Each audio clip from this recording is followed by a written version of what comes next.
Water, the basic life-giving force of our planet. It is a substance crucial to our survival. It is also an element that can take life as easily as it sustains it. In Hawaii, a tsunami leaps from the depths of the Pacific Ocean, laying waste to the coastal town of Hilo in a matter of moments.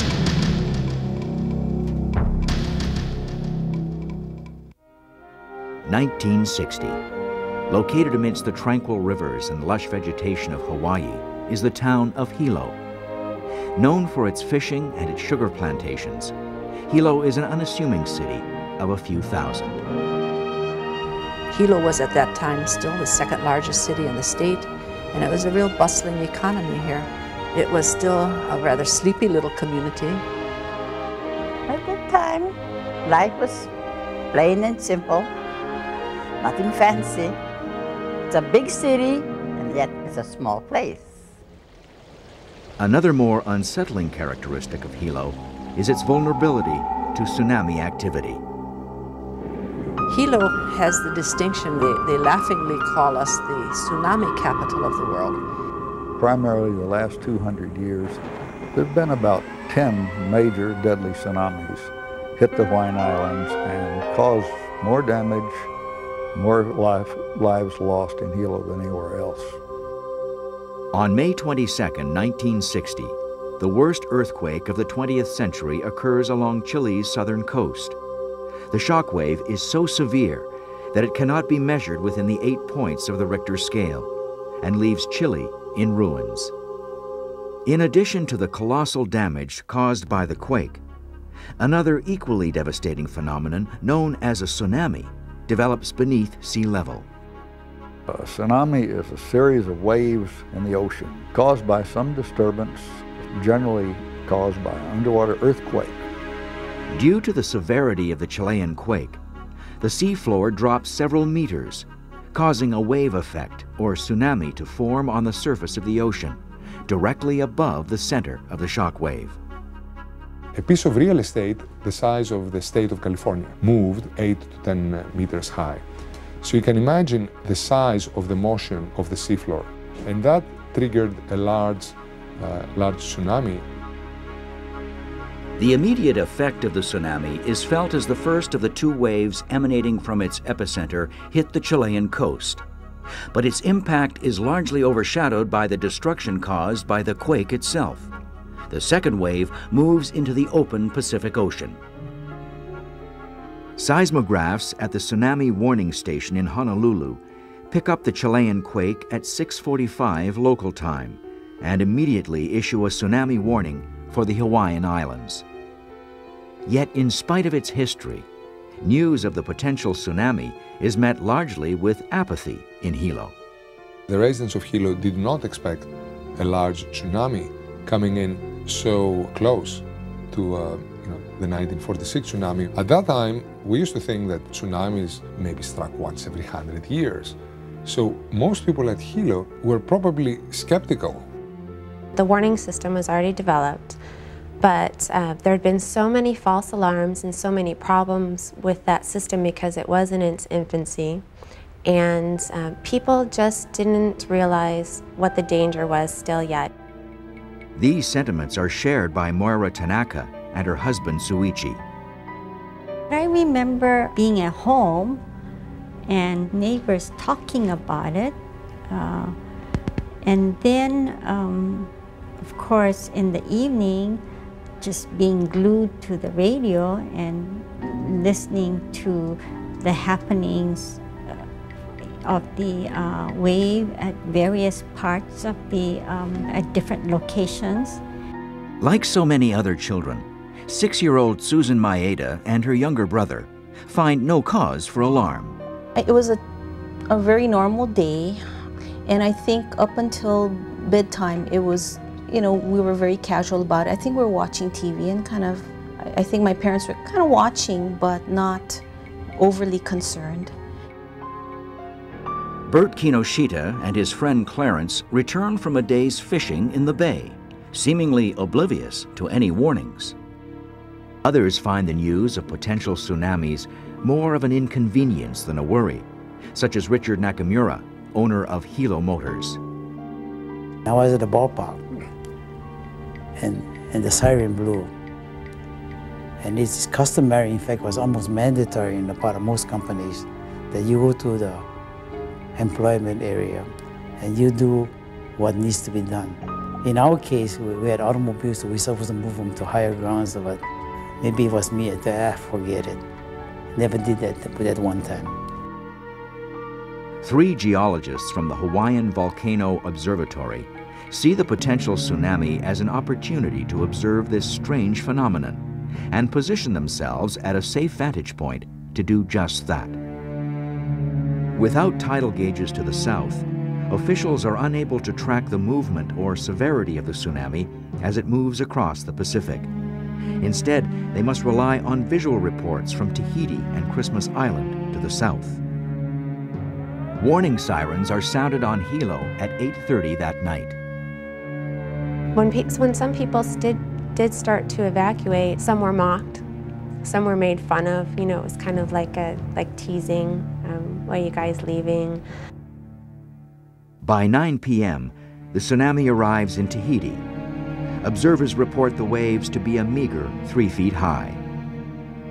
Islanders breathe a tense sigh of relief, convinced that the warnings are just another false alarm, prompting people to ignore the alarm whistles that continue to blare. We've been in tidal wave sections, you know, but it never comes up, you know. The water never reaches us. But the whistle kept blowing from 10 o'clock, it blows, you know. And my kids went to bed. And my neighbor says, oh, don't go anywhere, it's not gonna come. Any lingering fears are allayed when the tsunami reaches Christmas Island at around 11 p.m. that evening. Again, waves of only a few feet are reported. We remained awake and listening to the radio until we heard that the wave was only 1 foot at Christmas Island, and that's when we decided that it probably would not come to Hilo, and therefore decided to go to bed. What experts failed to realize is that both Tahiti and Christmas Island are surrounded by underwater reefs, which greatly depleted the tsunami's power as it moved inland. Hilo Bay has no such protection. The coastline north of Hilo Town is very abrupt. As the waves hit that, they tend to be reflected toward Hilo. As they get nearer to Hilo and they combine with the waves that are coming in directly, they may add up and make even higher waves than would be true in other places. Most of the residents of Hilo are ignorant to the fact that a large tsunami is very much on its way, and nothing can stop it.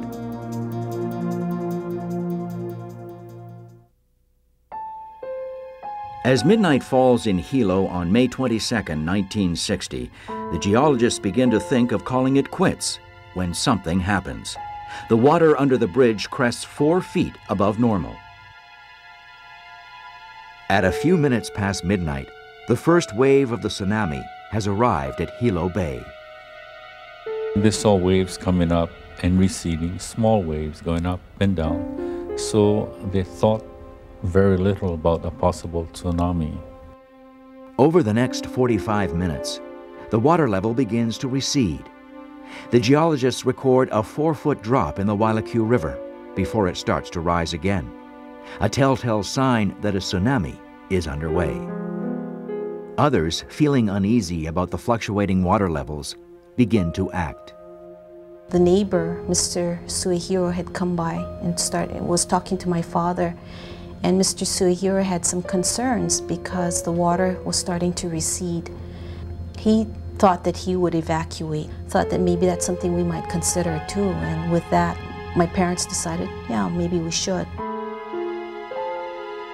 Plagued by an uneasy feeling all night, Florence Kalikoa decides to move her 3 kids to higher ground. Along the way, she runs into a neighbor with her children.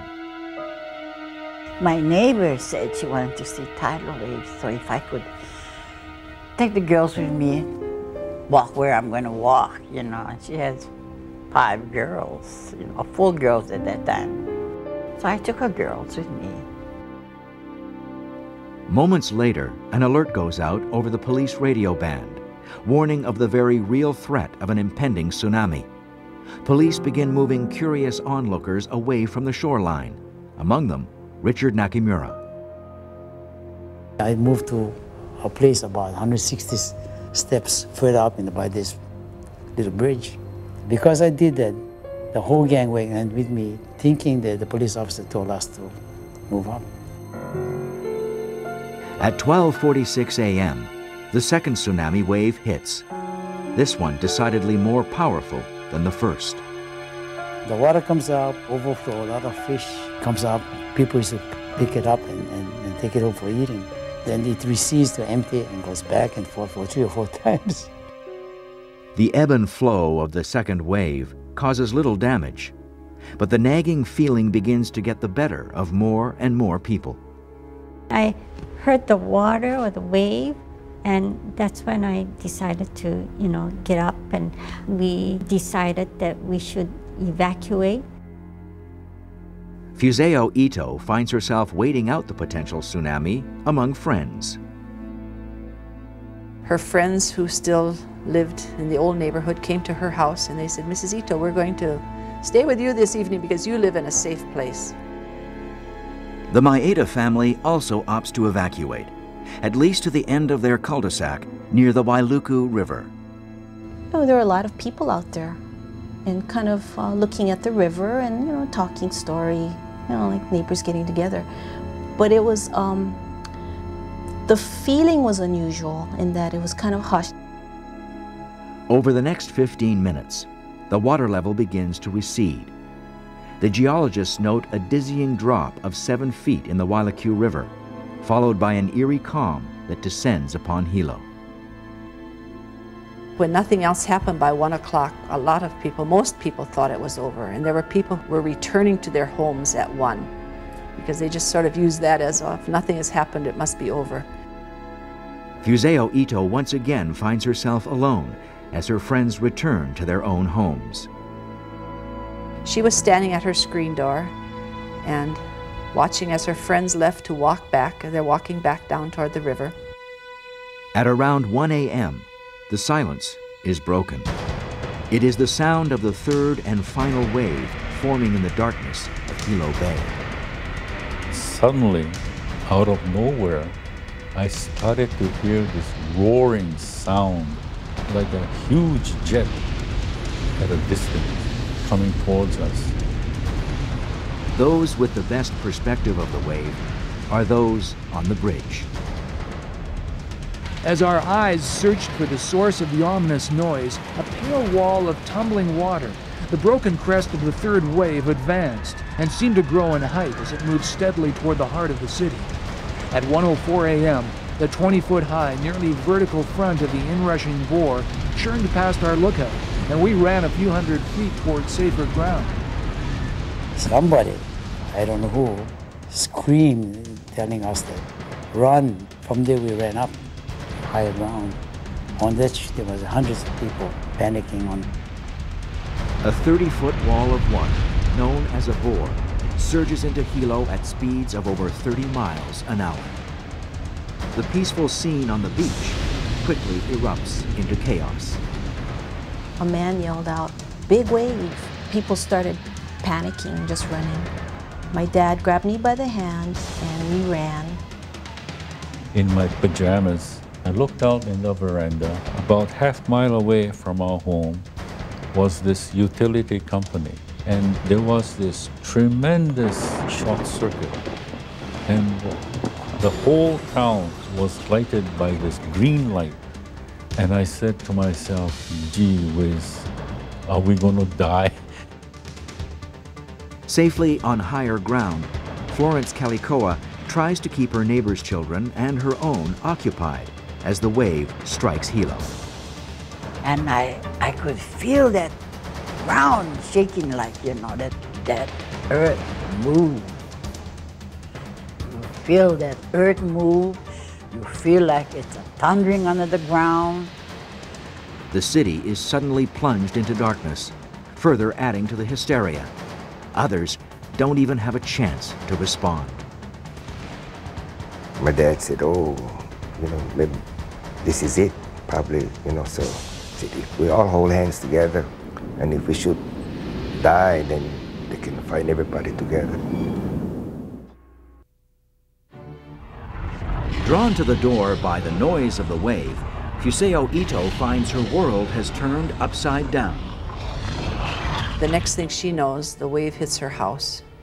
And when she comes to, she finds herself on her screen door floating up and down the river.